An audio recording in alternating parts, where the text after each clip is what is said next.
పిల్లలు మీకు ఈ కథ నచ్చినట్లయితే లైక్ చేయండి, కామెంట్ చేయండి, షేర్ చేయండి. కొత్త వీడియో గురించి నోటిఫికేషన్లు రావాలంటే పక్కనున్న బెల్ ఐకాన్ని క్లిక్ చేయండి.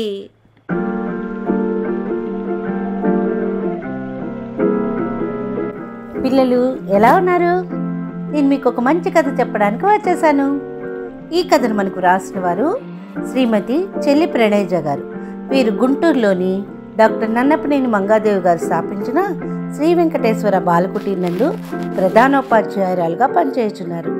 ఈ కథను చెప్తున్నవారు శ్రీమతి పమ్మి శాంత. ఈ కథ పేరు గాలిపటం. ఆ రోజు బడికి సెలవు అవడంతో పిల్లలందరూ గాలిపటాలు ఎగరవేయాలనుకున్నారు. అమ్మా అమ్మా, నాకు ఒక 10 రూపాయలు కావాలి అడిగాడు రాహుల్ గారంగా. ఎందుకురా? వంటగదిలో నుండి అడిగింది రాహుల్ వాళ్ళ అమ్మ. అమ్మా, ఈరోజు బడికి సెలవు కదా, మేమందరం కలిసి గాలిపటాలు ఎగరవేయడానికి వెళ్తున్నాము. తల్లి ఇచ్చిన 10 రూపాయలు తీసుకుని గాలిపటం కొనుక్కోవడానికి పరుగు తీశాడు రాహుల్. అన్నా, నాకు ఒక గాలిపటం తయారు చేసి ఇవ్వవా? అన్నను ప్రేమగా అడిగాడు రాహుల్. తమ్ముడికి సంతోషంగా చక్కని గాలిపటం తయారు చేసి ఇచ్చాడు శరత్ అన్న. అలా అందరూ కలిసి గాలిపటాలతో మైదానాన్ని చేరారు. ఒక్కొక్కరుగా గాలిపటాలు ఎగరవేయసాగారు. సన్నగా గాలి వీస్తుంది. గాలిపటాలు పైకి ఎగరసాగాయి. అరే రాహుల్, నీ గాలిపటం కన్నా నాదే పైకి పోతుంది, శ్రీను అరిచాడు. చూడు చూడు, నా గాలిపటం నీ దానికంటే ఇంకా పైకి పోతుంది, ఉక్రోషంగా అన్నాడు రాహుల్. ఆకాశంలో గాలిపటాలన్నీ రంగురంగుల పక్షుల్లా ఎగురుతున్నాయి. చాలా పైకి ఎగరడం వలన చిన్న చిన్న చుక్కల్లా కనిపించసాగాయి. అయ్యో, నా గాలిపటం దారం తెగిపోయింది, పెద్దగా అరిచాడు రాహుల్.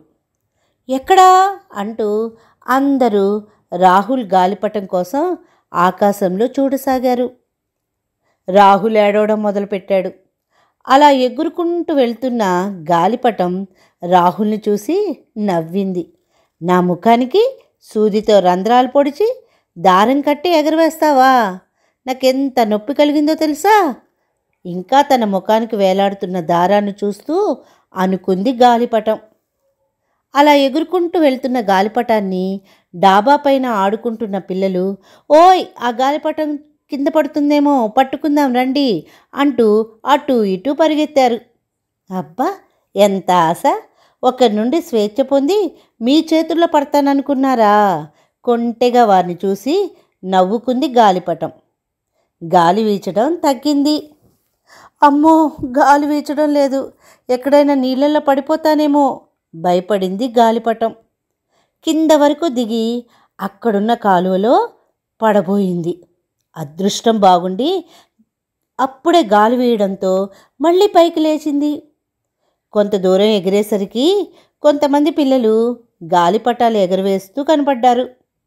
అబ్బా, ఈ పిల్లలకి ఏం పని లేదు, సెలవు వస్తే చాలు మా ముఖాలను సూదులతో గుచ్చి దారం కట్టి ఎగరవేస్తారు విసుగ్గా అనుకుంటూ ఎగురుతున్న గాలిపటాల మధ్యలోకి చేరింది. అబ్బా, ఈ పిల్లలు మీకు స్వేచ్ఛని ఇవ్వనే ఇవ్వరు. నన్ను చూడండి, దారం తెంచుకుని ఎంత హాయిగా నాకు కావాల్సిన విధంగా ఎగురుతున్నానో. మీలాగా నా ముఖానికి దారం లేదు. ఇలా ఎగురుతుంటే ఎంత హాయిగా ఉందో తెలుసా, ఎంత సంతోషంగా ఉందో తెలుసా అంటూ గాలిపటాలను చూసి నవ్వింది. నువ్వు అదృష్టవంతుడివి, మాకు ఈ శిక్ష తప్పదు, కానీ మేము కూడా ఈ చల్లగాల్లో ఎగురుతున్నాం కదా, అంతేకాదు ఈ పిల్లలకు ఆనందాన్ని కూడా ఇస్తున్నాము అన్నాయి గాలిపటాలు. సరే సరే, ఆ పిల్లలకు ఆ ఆనందాన్ని ఇవ్వండి, చాలా సంతోషం, వెక్కిరింతగా అని నవ్వుతూ పైకెగిరింది గాలిపటం. అలా ఎగురుతూ ఎగురుతూ వెళ్ళి ఒక చెట్టు కొమ్మలో చిక్కుకుంది. విడిపించుకోవడానికి అటు ఇటు కదిలింది. చిరిగిందే కానీ విడిపించుకోలేకపోయింది. అయ్యో అయ్యో, నా దారాన్ని నేనే తెంచుకోకుండా ఉన్నట్లయితే అన్ని గాలిపటాల్లా నేను కూడా చక్కగా ఎగురుతూ ఉండేదాన్ని కదా అతిగా గర్వపడ్డాను, అందుకే నాకు ఇలా జరిగింది, నాకు ఈ శాస్తి జరగాల్సిందే అనుకుంటూ గాలిపటం కన్నీటితో బాధపడింది. కనుక పిల్లలు, మనం దేనికి అతిగా గర్వపడకూడదు. గర్వం మనకి మంచిది కాదు. మరి ఈ కథ మీకు నచ్చింది కదూ? మరొక మంచి కథతో మళ్ళీ కలుసుకుందాం. అంతవరకు సెలవు మరి.